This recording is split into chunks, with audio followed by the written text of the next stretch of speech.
مہینوں کے اعتبار سے یہ آخری مہینہ ذی الحجہ کا مہینہ یہ قربانیوں سے بھرا پڑا ہے، اور ہم دیکھیں تو ہمارا دین اسلام ہر طرح کی قربانی، اللہ کے راستے میں محنت اور مشقت اور اللہ کے راستے میں جان دینا، اس کی کئی مثالیں ہمیں ملتی ہیں۔ اسی مہینے میں 10 ذی الحجہ جس کو یوم النحر کہا جاتا ہے، ہم سب نے دیکھا کہ مسلمانوں نے ایک اہم ترین اللہ تعالیٰ کا حکم جو کہ جانوروں کی قربانی ہے وہ ادا کیا۔ اس کے پس منظر میں ہم دیکھیں تو ایک بہت بڑی قربانی، ظاہر ہے کسی ایک انسان کا اور ایک بچے کا اللہ کے حکم کے آگے اپنی جان دینے کے لیے تیار ہو جانا، یہ چھوٹی قربانی نہیں ہے، یہ بہت بڑی قربانی ہے۔ اور ایک باپ کا اپنی اکلوتی اولاد کو اللہ کے حکم پر قربان کرنے کے لیے تیار ہو جانا، یہ ایک بہت بڑی قربانی ہے۔ یہ قربانی ایک بچے کی قربانی اور ایک باپ کی قربانی، یہ ہمیں سبق دے کر گئی ہے کہ دین اسلام میں اللہ تعالیٰ کے احکامات پر قربانی دینی ہوگی۔ اللہ تعالیٰ کے احکامات کے سامنے اپنی نفسانی خواہشات کو چھوڑنا ہوگا اور اللہ کے حکم کو پہلی ترجیح دینی ہوگی، اور دین پر عمل کرنے کو اپنی زندگی کا اولین مقصد بنانا پڑے گا، جس طرح حضرت ابراہیم نے بنایا تھا اور حضرت اسماعیل علیہ السلام نے بنایا تھا۔ پھر تھوڑا سا آگے جاتے ہیں، آج 19 ذی الحجہ ہے اور کل کا دن 18 ذی الحجہ تھا۔ 18 ذی الحجہ کو ایک بہت بڑی قربانی خلیفہ سوم سیدنا عثمان ابن عفان رضی اللہ تعالی عنہ کی شہادت ہے۔ ظاہر صحابہ کرام کا تذکرہ ہمارے ایمان کی تازگی کا ذریعہ ہے، اور صحابہ کرام ہمارے لیے ایمان کا معیار ہیں، اور صحابہ حضور اکرم صلی اللہ علیہ وسلم کی زندگی کی پہلی محنت ہے، اور آپ صلی اللہ علیہ وسلم کی تیار کردہ وہ پہلی مقدس جماعت ہے جس جماعت نے قربانیاں دے کر ہم تک اللہ کا دین اور اللہ کے رسول صلی اللہ علیہ وسلم کی تعلیمات پہنچائی۔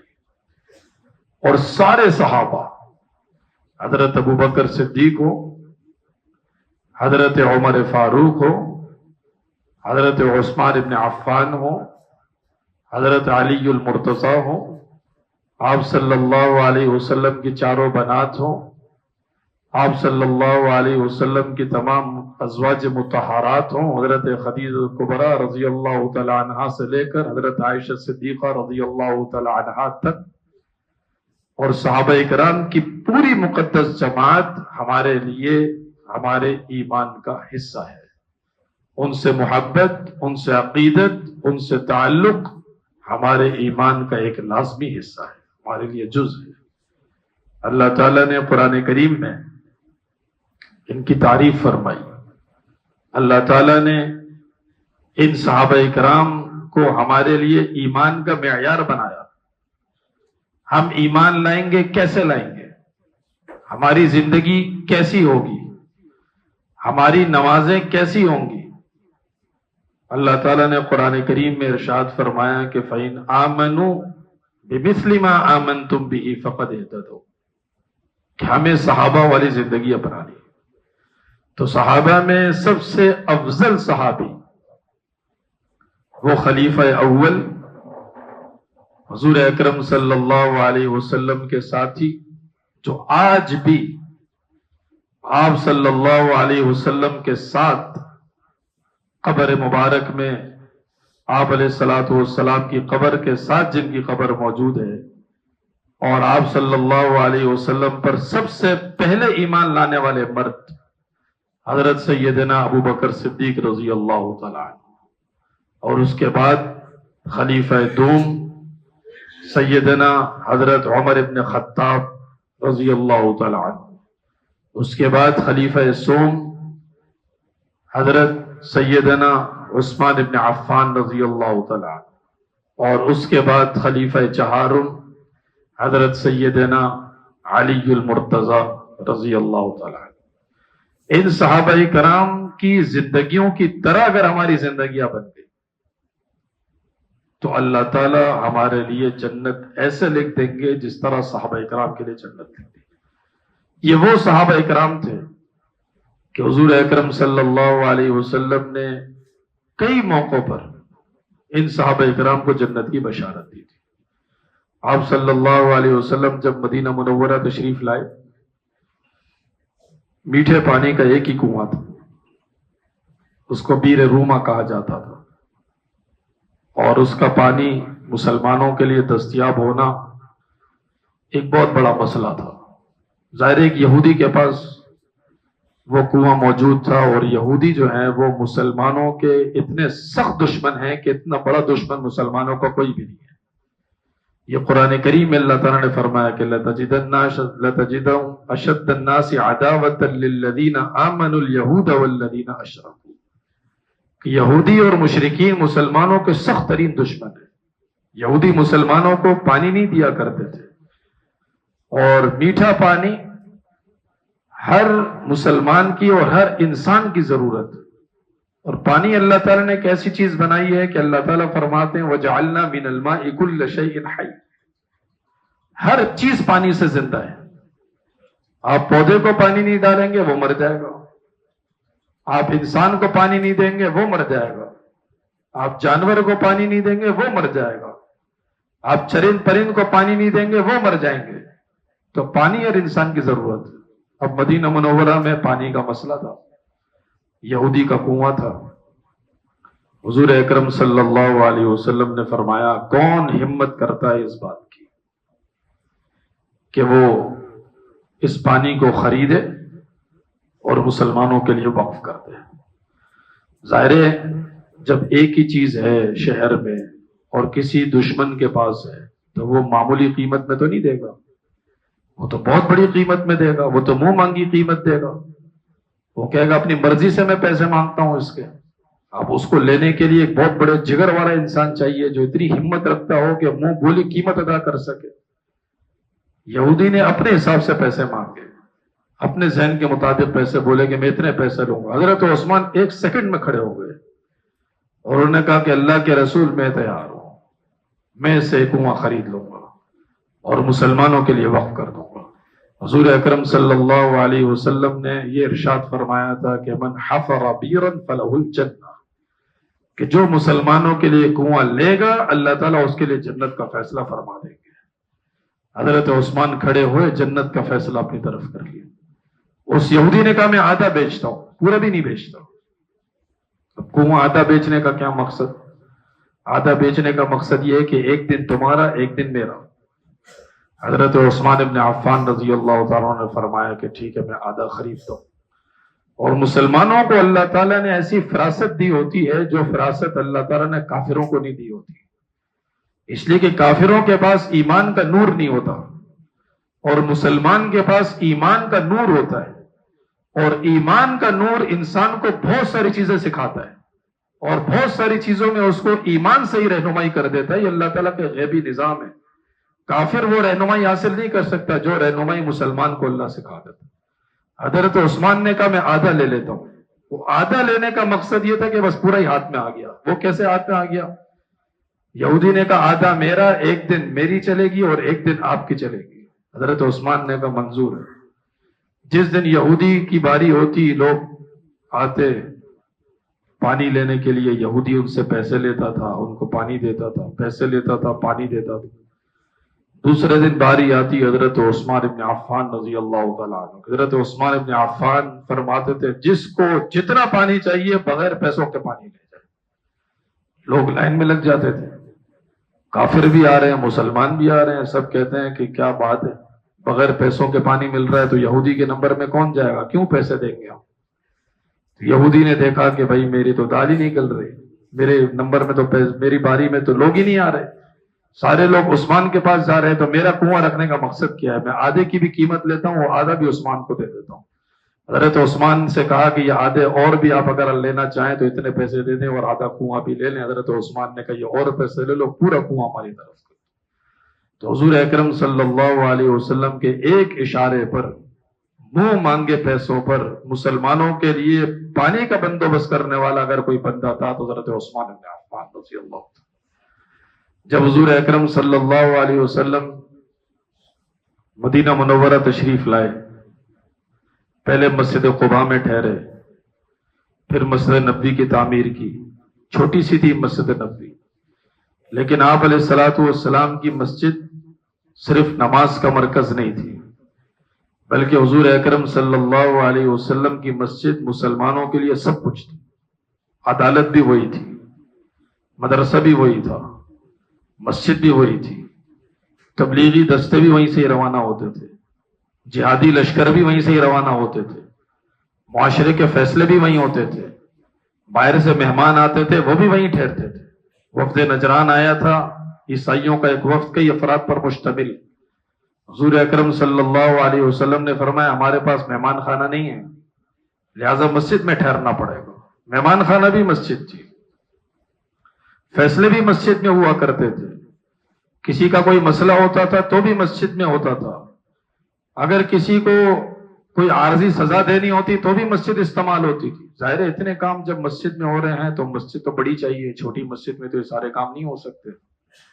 تو حضور اکرم صلی اللہ علیہ وسلم نے فرمایا کہ کون ہمت کرتا ہے کہ وہ مسجد کے لیے ایک برابر میں جگہ ہے، وہ 2 یتیم بچوں کی ہے، اس کی یہ قیمت ہے، اگر کوئی یہ جگہ خرید کر مسجد نبوی کو دے دے گا تو میں اس کے لیے جنت کی ضمانت دیتا ہوں۔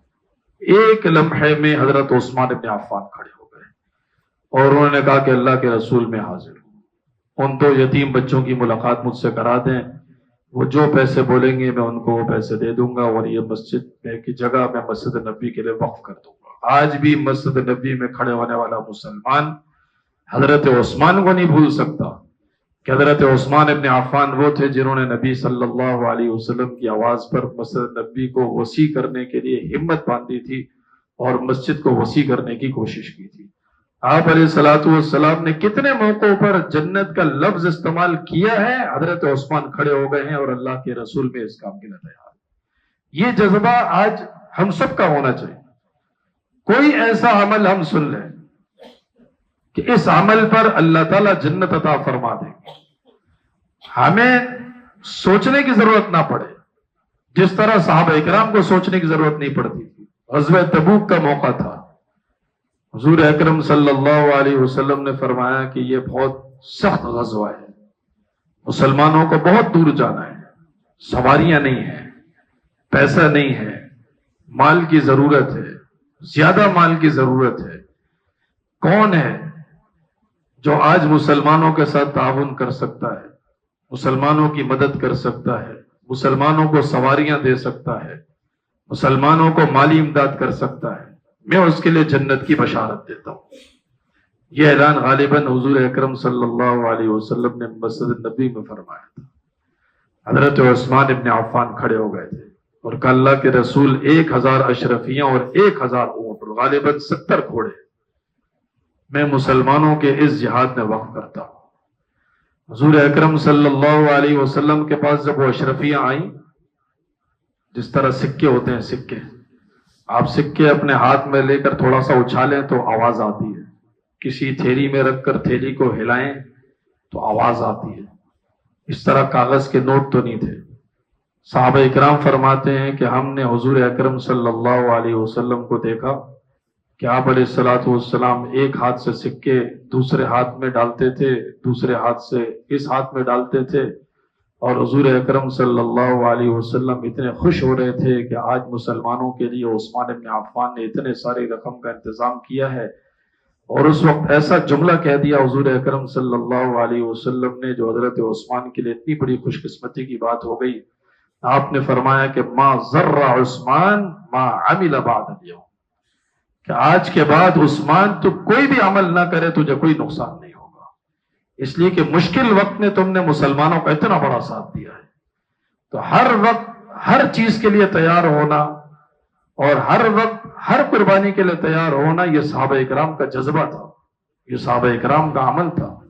اس لیے تو اللہ تعالیٰ نے ہمیں یہ تعلیم دی ہے کہ ہمارے ایمان کا کوئی معیار ہونا چاہیے، ہمارے ایمان کا کوئی نمونہ ہونا چاہیے.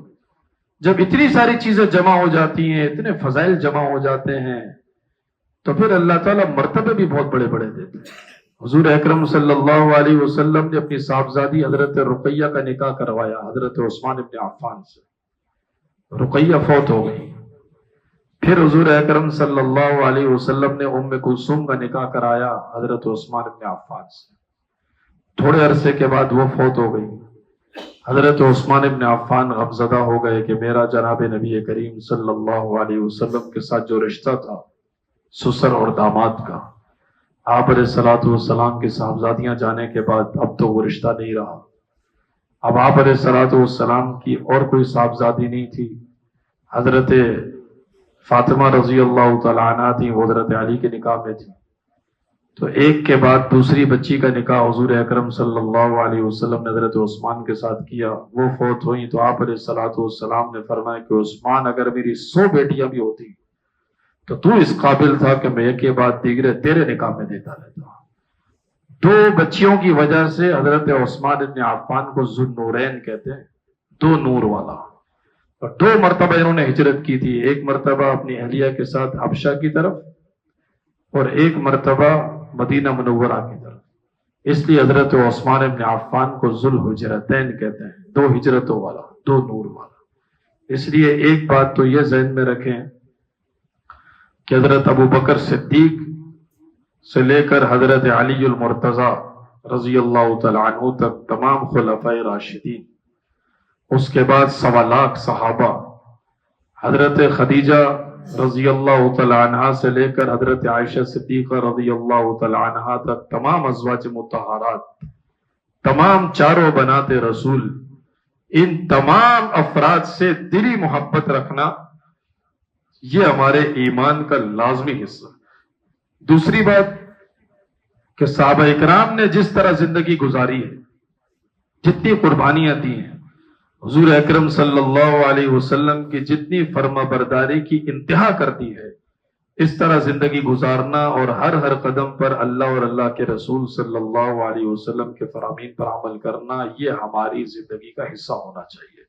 اللہ تعالی ہم سب کو عمل کرنے کی توفیق عطا فرمائے. وآخر دعوانا